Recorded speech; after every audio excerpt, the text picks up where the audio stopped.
Hi bro, வணக்கம். எப்படி இருக்கீங்க? நல்லா இருக்கேன் பிரதர். எப்படி இருக்கீங்க? தங்கவேல் புகழ்னா யார் நமக்கு தெரியும். அதனால ஆடியன்ஸ்க்காக ஒரு சின்ன இன்ட்ரோடக்ஷன் உங்களை பற்றி. ஓகே, ஸோ பேசிக்லி என்னோட name Thangavel Pugazh. So I'm running company called டிஜிநாடுன்னு சொல்லிட்டு. ஸோ அது வந்து என்னென்னா திருநெல்வேலி டு சிலிக்கான் வேலி அப்படின்ற விஷயனோட ரன் பண்ணிருக்கோம். So I am also running couple of other companies called dream calls and talks Nadu. So எப்படி ஒரு கம்பெனியை வந்து நெக்ஸ்ட் லெவலில் எடுத்துகிட்டு போகிறதுன்ட்டு we are consulting across companies from 10+ countries. நீங்கள் 2 to 3 4 அதர் கம்பெனிஸ் ரன் பண்ணுறேன்னு சொன்னீங்க. ஸோ பயங்கர பிஸியாக இருக்கக்கூடிய ஒரு ஷெடியூல். ஆனால் நீங்கள் ஐஏஎம்மோட நம்ம பண்ண ப்ரோக்ராம் 3 days ப்ரோக்ராம் வந்து அட்டன் பண்ணியிருக்கீங்க. அட்டன் பண்ணோம் அப்படின்ற மோட்டிவ் எப்படி வந்துச்சு? So I think now Vasu is a very good friend of mine. So because whenever he recommends something, I always believe that அதில் ஏதாவது ஒரு வேல்யூ இருக்கும்ன்றது நான் பிளைண்டாக நம்புவேன். ஸோ அதனால் when he said இந்த மாதிரி ஒரு ப்ரோக்ராம் பண்ணுறோம் அப்படின்றதும் I immediately said yes. And then most importantly when he said அந்த ஒரு resilient leadershipன்றது தான் ப்ரைமரி தீமாக இருந்தது. So I thought okay, why can't we learn from the current trendsன்றதுனால I thought of opting for it. So that is how I started. நீங்க IIM வரும்போது ஏதோ ஒரு எக்ஸ்பெக்டேஷனோட வந்திருப்பீங்களா? என்னதான் யார் சொல்லியிருந்தா வரப்போ அந்த எக்ஸ்பெக்டேஷன்றது என்னவா இருந்துச்சு? ஓகே, ஸோ என்னோட ப்ரைமரி எக்ஸ்பெக்டேஷன் இஸ் அபவுட் ஏன்னா ஃபஸ்ட்டு தாட் ப்ராசஸ் சேஞ்ச் பண்ணுன்றது தான். ஏன்னா நம்ம ட்ரெடிஷ்னலாக ஒரு மைண்ட் செட்டில் இருப்போம், இப்படி தான் ரன் பண்ணுன்றது நம்ம ஓன் எக்ஸ்பீரியன்ஸில் இருப்போம். பட் ப்ராக்டிக்கலாக எப்படி அது கரண்ட் ட்ரெண்டில் இருக்கிற பீப்புள் இல்லை எக்ஸ்பர்ட்ஸ் எப்படி பண்ணுறாங்க. ஏன்னா ஹி செட் தட் எக்ஸ்பர்ட்ஸ் வந்து டீச் பண்ண போகிறாங்க, not just professors, industry live லீடர்ஸும் உள்ளே வராங்க அப்படின்னு சொல்லியிருந்தாரு. ஸோ ஐ தாட் ஓகே, அப்போ கண்டிப்பாக வந்து நம்ம இண்டஸ்ட்ரி இன்சைட்ஸ் கிடைக்கும் அப்படின்னு சொல்லிட்டு தான் ஐ சோஸ்.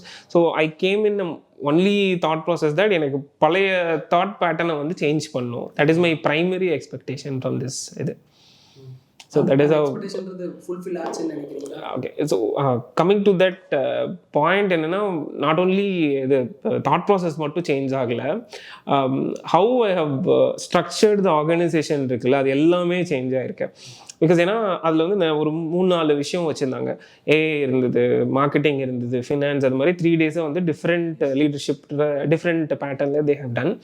ஸோ எனக்கு எது சர்ப்ரைசிங்காக இருந்ததுன்னா, ஒரு ஹோல் டே ஒரு அகாடமிக்கில் இருக்கும், அப்புறம் எண்ட் ஆஃப் த டே பார்த்தீங்கன்னா ஒரு லைவ் இண்டஸ்ட்ரி லீடர் வந்து பேசுவார். I think last time Aniket Bala, VC Bala sir வந்து பேசினாங்க. அதுக்கப்புறமா இன்னொரு ஒரு அக்ரி டெக் இதில் இந்த செல்வம் பிரதர் அவங்க பேசினாங்க. அது மாதிரி ஒரு இண்டஸ்ட்ரி இன்சைட்லேருந்து வந்து பண்ணுறப்ப, ஸோ மார்னிங் நம்ம ஒரு லேர்னிங்கோடு இருக்கோம், we got into some learning மோடில் உள்ளே வந்துடுறோம். அப்புறமா லைவ் இண்டஸ்ட்ரி லீடர் வந்து அதை பண்ணுறப்ப it is actually matching. So because ஏன்னா பிரெயின் ஜென்ரலாகவே எப்படி ஒர்க் ஆகும்னா, லாஜிக்கலாக ஒரு சைடு ஒர்க் ஆகும், இன்னொரு சைடு க்ரியேட்டிவாக ஒர்க் ஆகும்ல. ஸோ எனக்கு அது வந்து ரெண்டுமே மேட்ச் ஆச்சு. ரெண்டாவது இன்ட்ரெஸ்டிங்கான விஷயம் என்ன அப்படின்னா, case study, learning through case studies. So அது வந்து unforgettable experience. And till last week I am using those case studies. For எக்ஸாம்பிளுக்கு இப்போ என்ன சொல்லலாம்னா, ரயன் ஏர் பற்றி ஒரு கேஸ் ஸ்டடி, அது வந்து என்ன மார்க்கெட்டிங் ப்ரொஃபஸர்ஸ் அதை பற்றி எடுத்துகிட்டு இருந்தாங்க. எப்படி வந்து ஒரு ரயன் ஏர்ன்றது ஒரு இது காஸ்ட்டில் எப்படி அவங்க சேவ் பண்ணுறாங்க, மற்றபடி பொசிஷனிங் எப்படி சேஞ்ச் பண்ணுறாங்கன்ற மாதிரி தே ஹேவ் கேமிங். ஸோ அது என்ன ஆயிடுச்சுன்னா, ஆஃப்டர் நான் கிட்டத்தட்ட வந்து ஒரு 3-4 மந்த்ஸுக்கு எனக்கு அந்த வைப்லேயே தான் இருந்தேன், ஐஎம்மோட வைப்லேயே இருந்தோம். அதுவும் இல்லாமல் I got very good network. அங்கே இருந்து ஒரு ஃபியூ பீப்புள்டேருந்து நெட்ஒர்க்கும் கிடைச்சது. டில் டேட் ஈவன் அங்கே இருக்கிற ஸ்டூடெண்ட்ஸ்க்கே ஒரு 4-5 ஸ்டூடெண்ட்ஸ்க்கு வந்து ஐ ஹவ் பர்சனலி கன்சல்டட். இன்னொரு ஐஏஎம் ஸ்டூடெண்ட்டுக்கு வந்து நாங்களே போயிட்டு டிஜினல்லேருந்து போயிட்டு விசிட், நாங்களே உங்களுக்கு பார்ட்னர் பண்ணி உங்கள் ஸ்டார்ட் அப்புக்கு சப்போர்ட் பண்ணுறோன்னு சொல்லி அவங்களோட இதில் அட்வைசர் லெவலில் போயிட்டு we set few things.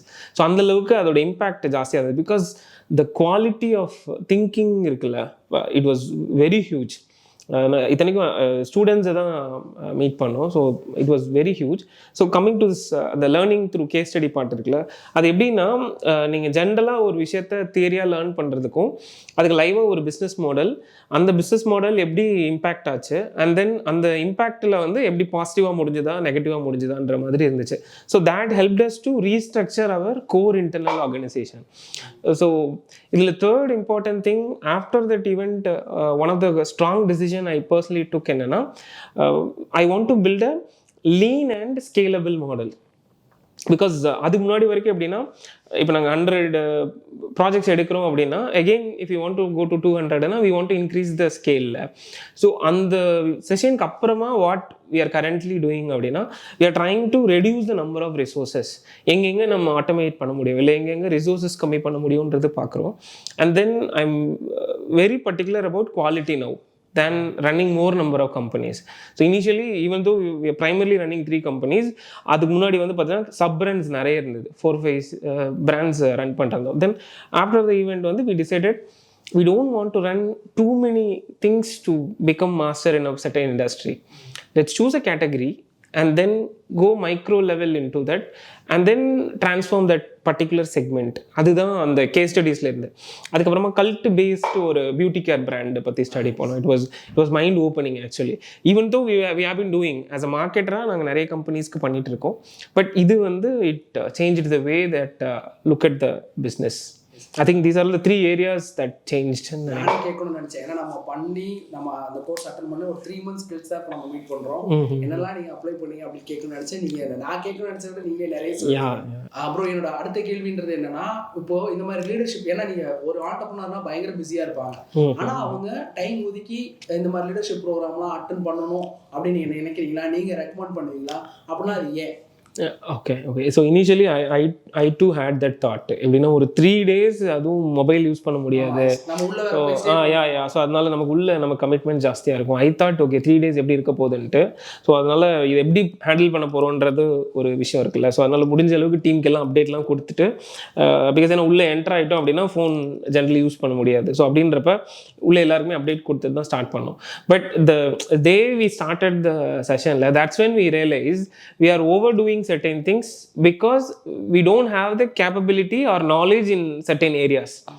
So I would say that these kind of session will act as a mirror to reflect who we are, what we do, what kind of things we have been stuck ன்றது நமக்கு காமிக்கும். ஒரு mirror மாதிரி இருக்கும் இந்த sessions. So அதான் சொல்கிறேன்ல, இப்போ அதுக்கப்புறமா என்ன ஆச்சு அப்படின்னா, அந்த செஷன்ஸ் அட்டென்ட் பண்ணதுக்கு அப்புறமா அது நமக்கு நிறைய இடத்துல ரெஃப்ளெக்ஷன் கொடுக்கும். இப்போ அந்த ஃபினான்ஸ் ஏரியாவாக இருக்கட்டும், அப்புறம் மார்க்கெட்டிங் ஸ்ட்ராட்டஜியாக இருக்கட்டும், even though we have a separate department for AI. அந்த ப்ரொஃபஸர் வந்து நான் ஒரு லாங் போஸ்ட் கூட எழுதியிருந்தேன் லிங்க்டின்ல அவரை பற்றி. ஏன்னா அந்த ஏஐயோட ஃபண்டமெண்டல்ஸ், அதாவது பேசிக்காக இருக்கிற ஃபண்டமெண்டல்ஸ்லேருந்து ஹி டாட் இது எப்படி ஆச்சு, எப்படி ஒர்க் ஆகுது, how the neural network work, அது எப்படி எம்எல் எப்படி ஃபார்ம் ஆச்சு, எம்எல்லேருந்து எப்படி எவால்வ் ஆச்சுன்ட்டு ஃபண்டமெண்டல்னு சொன்னார்ல. ஸோ ஐ திங்க் அந்த ஃபண்டமெண்டல் தாட் ப்ராசஸ் சேஞ்ச் பண்ணணும்னா I strongly recommend each and every one அப்படி என்ன சொல்கிறது, பர்டிகுலராக ஆல்ரெடி ஒரு மாடலில் ரன் பண்ணிருப்போம்ல, அவங்க எல்லாருமே I think they should go to these kind of training sessions, particularly from this B schools and high and குவாலிட்டியோட இருக்கிற பீப்புளோட டெஃபினட்டாக வி ஹாவ் டு கோ. ஏன்னா அது வந்து நம்ம பிரெயினை ரீவயர் பண்ணுது. ரெண்டாவது நமக்கு ஒரு புது டைமென்ஷன் ஆஃப் திங்கிங் கொடுக்குது. அண்ட் தென் நம்ம எக்ஸிஸ்டிங்காக இருக்கிற ப்ராசஸில் எங்கெங்கே ஃப்ளாஸ் இருக்குன்றது காமிக்குது. And then the quality of the network I காட்ல அதுவும் அது different ball game. End of the day like என்ன மாதிரி பீப்புளோட லேர்ன் பண்ணுறோன்றது. ஸோ அதான் சொல்லுவேன், இப்போ இன்ஃபர்மேஷன் எடுத்துட்டிங்கன்னா you can able to learn through யூடியூப்ல இல்லாத இன்ஃபர்மேஷனே கிடையாது. இப்போ எதுக்காக நம்ம ஒரு கிட்டை வந்து ஏபிசிடி படிக்க முடியும் யூடியூப்லேயே இருந்து? why we are sending a kid to schoolன்றது இருக்குல்ல, அந்த எக்கோசிஸ்டம் பிகாஸ் ஏன்னா பியர் லேர்னிங்ன்றது தான் ஆக்சுவலாக லேர்ன் பண்ணுறது. நீங்கள் நல்லா யோசிச்சு பார்த்தீங்கன்னா, நமக்கு வந்து லெட்ஸ் சே நமக்கு ஏப்ரல் மந்த் ஸ்கூல் ஸ்டார்ட் ஆகுது, குவார்டர்லி எக்ஸாம் முடிஞ்சதுன்னா ஹாஃப் இயர்லி எக்ஸாமுக்கு குவார்டர்லியில் என்ன படித்தோன்றது தெரியாது. அப்புறமா ஹாஃப் இயர்லி எக்ஸாமுக்கு ஆனுவல் எக்ஸாமுக்கு வர்றப்ப இங்கே என்ன படித்தோன்னு தெரியாது. ஆனுவல் எக்ஸாம் முடிஞ்சிச்சுன்னா என்ன லேர்ன் பண்ணோன்றது டெஃபினெட்லி தெரியாது. பட் நம்ம எந்த லேர்னிங்கை நம்ம மறக்க மாட்டோம்னா அந்த பியர் லேர்னிங்லேருந்து எடுத்துருப்போம்ல, அதாவது ஒரு ப்ராப்ளம் எப்படி நம்ம சால்வ் பண்ணுறது, ஒரு டீமை நம்ம எப்படி அதை அப்ரோச் பண்ணியிருப்போம், அண்ட் தென் அந்த டீம் ஆஃப் பீப்புள்லேருந்து நமக்கு லேர்னிங் கிடச்சிருக்கும்ல, அது வந்து இத்தனை வருஷம் ஆனாலும் நமக்கு மறக்காது. I think that is the primary idea behind this kind of group programs. இல்லைன்னா நம்ம ஆன்லைனில் கூட எடுத்துக்கலாம்ல. If knowledge is the primary திங்னா ஆன்லைன்லேயே எடுத்துக்கலாம். So if you want to learn something at its best now, the information should be in a structure so that you will get the chunk of information that you actually needed and then you should also know that அந்த information எங்கே implement பண்ணுறதுன்னு தெரியும்.